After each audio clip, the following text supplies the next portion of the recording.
અમે ગયા ફિલિપાઈન્સ તો એને પપ્પા હારે વાત કરેલી કે મારે આવું છે પપ્પા એમ.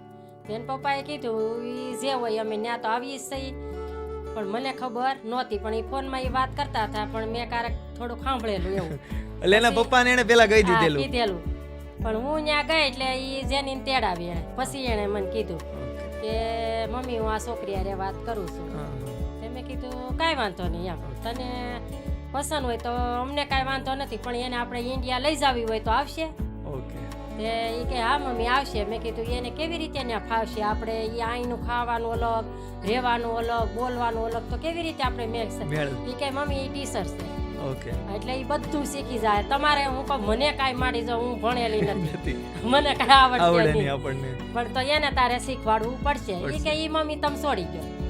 મેં કીધું તો મને કાંઈ વાંધો નથી, મારે તો અહીંની ગોતી જ્ઞાની ગોતી એક જ છે. મેં કીધું આપણે તો એક ભાઈ લાવવાનું હોય તો આપણે લાવી દઈએ. તો અમારે તો મેળ આવી ગયો, કાંઈ વાંધો હજી આવ્યો નથી. હા એને કીધું ને અમે આ પાડીશું.